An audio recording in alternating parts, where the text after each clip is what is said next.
Hey everybody, happy Friday. So I'm trying to, or not trying to, I'm developing different themes. Like Thursdays will kind of be like common sense with the fasting. Fridays will be the facts. Frequently asked questions. So if you're watching this live and you have a question, post it and I'll answer it in this video. Otherwise, if you shoot me a question during the week or it's something I keep hearing, then I will address it. So we're going to go over cheat days last because I could do a whole thing on cheat days and go down that rabbit hole. So maybe I will do a whole video on that next week, but I'm going to go over that last. We're going to go over two other things. So with the juice, a lot of people are saying, hey, the juice tastes terrible. So the juice, in case you don't remember or you haven't seen, is basically our salt water, right? You're getting your electrolytes in. And that's very important for a multitude of reasons. I made a whole video about sodium a couple weeks ago.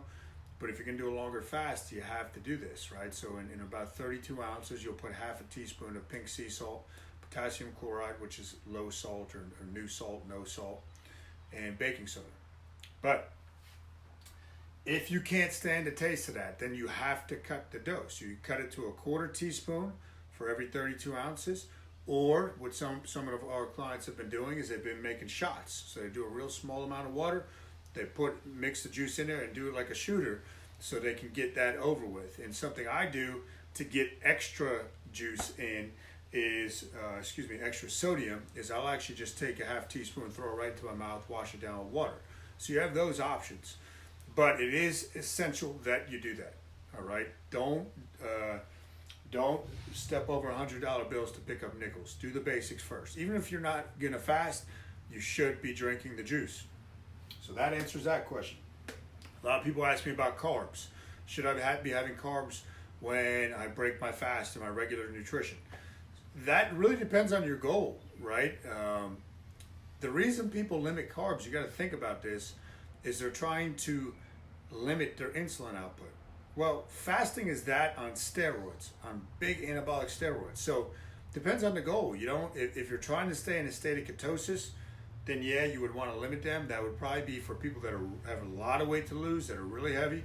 That would probably be a good 1-2 punch, just because insulin resistance is pretty much destroyed in people that are very overweight, and it takes a long time to come back from that. But I can tell you, like even when I did my 4-day, I didn't hit ketosis until the last day. The point is not to be in ketosis. My blood sugars always run a little on the high side when I wake up fasting, but it doesn't really matter what your blood sugar is, right? It's what we're doing to the insulin. So if you're insulin resistant, I mean you got, let's say, over 50 pounds to lose, then yeah, I would limit the carbs somewhat. But I can tell you when I do my dinner, I do 3 potatoes, I do fruit, I do oatmeal, in addition to all the protein stuff I'm eating. So not really that essential, but we would have to keep track of it. If you need some guidance, let me know, but it's not essential. Now, last thing, cheat days, one of my favorite topics of all time. And I can honestly say I don't think there's more than 5 people that have more experience with cheat days and refeeds than I have. I've been doing the cheat days, since 2003. I first brought this to a college professor, this whole idea. He had no idea what I was talking about, but I had all this research and whatnot. So let me explain first of all what a real cheat day is and who actually needs it physically and physiologically. So I noticed as I would get leaner back in college, and then when I started competing, my appetite would just continue to climb to the point where it was insane, right? And Gio, we're gonna go over your cheat days in a second, buddy. But to the point where it would be insane, the appetite. Literally, you cannot get full. And I've told the story about the Waffle House last time I competed in 2014, just to give you an example of when you physically actually need a cheat or a refeed. When you're doing a regular nutrition plan, like when you're playing the calorie game. This does not apply to fasting at all. 2 different pathways. But let me just explain. So, for example, on that cheat day that I'm referencing, before we even got to Princeton, we were driving down to the Outer Banks. It was a Sunday, which is usually my off day.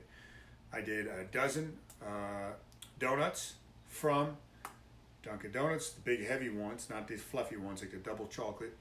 I did a quart of rice pudding. I did a bag of Butterfingers. And then we got to Waffle House around 11 o'clock down in Virginia Beach. And it was a whole fiasco, whole scene there, but I wound up doing 5 peanut butter waffles. So one of those waffles is extremely filling. Did 5 and eggs. Anyway, this goes on the whole day. I cannot eat like that normally, right? So as you drive calories down in a normal situation, metabolism is going to come down. Your ability, those receptors of the muscles, right, to hold and store glycogen when you constantly deplete them like that, goes up temporarily. Something called leptin, which I don't want to get too into right now, but leptin levels go down, and that's something that affects hunger, right?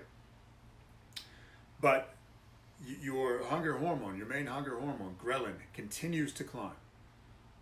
Okay?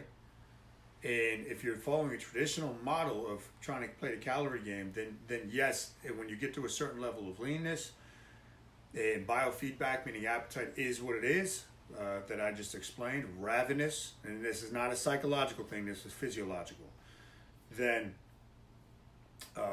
that's when you would introduce it, and it's to kind of stimulate the nervous system again and reset some of the hormones. Now, the reason I'm talking about this today is a couple of people have asked me, and one of our members had said his buddy at work does fasting, and he but he knows if you fast and your metabolism slows down, you got to refeed an extra 500 to 1,000 calories to once a week to reset that. That is completely false. When you fast, it's a different pathway than following low calories. When you actually fast, and we're not talking about playing the calorie game, eating every couple hours, metabolism actually goes up.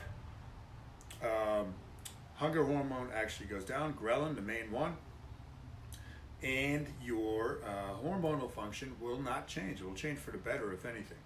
So you don't need refeeds, and I've noticed that this time around. When I did my body fat this morning, it's pretty low right now. It's below 7%, but my appetite is not anywhere near it would be when I do a traditional thing to get ready for a bodybuilding show, when I would just keep cutting calories and exercise my butt off, right? So you got to keep that in mind.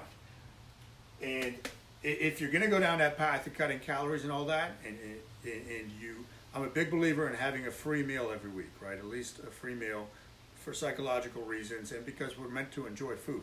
But do not kid yourself that you need a cheat day and you still have X amount of pounds, anything over 10 pounds to lose. You do not physically need a cheat day, okay? So get that clear so we can go down that whole psychological rabbit hole with the drug aspect like I was talking about with food. But when you fast, you do not need cheat days physiologically. I still take Sundays off. I do whatever I want on Sunday. It's what I've done, like I said, for over half of my life. It works for me. So that's the deal with that. And my friend that was texting me also said that apparently The Rock does cheat days. The Rock has been doing cheat days. He does more of a traditional approach. He can eat a massive amount of food. But you have to remember, someone like that is, and it's just throwing it out there, right? Their drug stack is off the charts. So that throws off the whole hormonal game as well. But I can tell you from all the years I've worked on studying refeeds and cheat days and all that, it's a completely different pathway than fasting, okay? And Devin will be the first one to tell you, she never liked when I would get into those modes. Even last summer, I got into super comp mode. That super comp mode is when you actually physically need a cheat day.